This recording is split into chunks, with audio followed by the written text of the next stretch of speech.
Fed Chair Jerome Powell today testifying in front of the House Financial Services Committee, assuring Americans that the Fed's commitment to bringing down inflation is unconditional, and a recession is certainly a possibility. Leave it to senior columnist Rick Newman to say, yeah, recession, bring it on. We want some of that. Is that what you're saying, Rick? Let's just get this thing started and get it over with. I mean, you know, when I heard Powell yesterday say, oh, yeah, we could definitely have a recession here, and he's basically saying, I don't even care if we have a recession. All I care about is getting inflation down. It's like, okay, Joe Biden, the poor guy, he's the last optimist standing. He's the last guy saying, we don't have to have a recession. We really don't have to.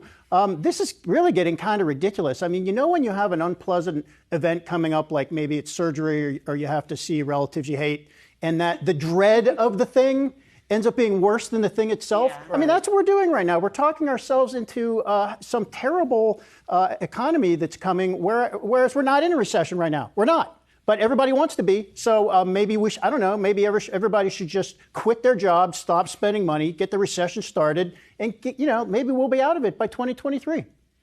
All right. Fed Chair Rick Newman. An interesting point. I think people will be a little hesitant with that plan. But, Rick, if we do fall into a recession, we already know Biden is in a very tough spot heading into the midterms.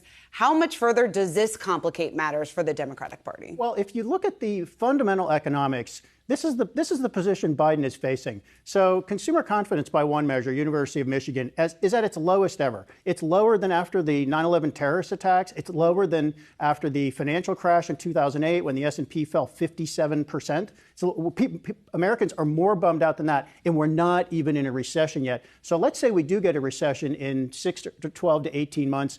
Americans are already as gloomy as they could be, and then we're going to be in a recession, and so they're going to be even more gloomy. So I think Americans just want to feel bad, and if you want to look around, there's plenty to make you feel bad. All you got to do is look at the price of gas and say it's Armageddon, and apparently that's the way a lot of people feel.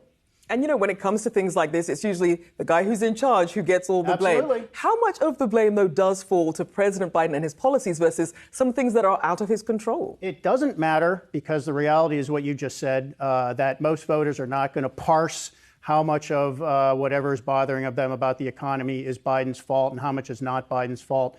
I'd break down inflation this way. I would say maximum 30% of inflation is Biden's fault. The rest is clearly the war in Ukraine is the main factor pushing up oil and gasoline prices right now. Supply chain disruptions, messed up balances of what consumers are buying that date back to COVID and so on. Again, it doesn't matter. I'm going to keep trying to, provide all the details about how much is Biden's fault and how much is not. And people are going to keep emailing me saying, shut up, it's all Biden's fault. The interesting thing is about the war in Ukraine is you're seeing pre-pandemic levels of gas exports from Russia, according to some experts, because of India, because of China. So what is the true impact of the price of gas there? I mean, we don't have time to break that down, but it's interesting. So I'll give you a very short answer, and I'm reporting on this. Sanctions on Russia are not likely to change anything on the ground on the battlefields in Ukraine. Russia is making more energy from oil sales right now, even though it's selling less oil, because the price is so much higher. And I saw one piece of analysis, it's a great detail. Russia's taking in $1 billion a day in oil revenues, and its military expenditures for the war are $325 million a day. So more than 600 in surplus that they don't even. And unless you get India and China to turn off the spigot, right, ain't much you can do about it. Rick, we'll have to have you back on to talk a little bit more about that. I'll be here. All right, Rick Newman, we love when you're on set for us. I know you've got one vote. I'm a little iffy. I don't really know if I'm ready to bring on the recession, but we'll see. She's a no I might vote. be able to be talked into it.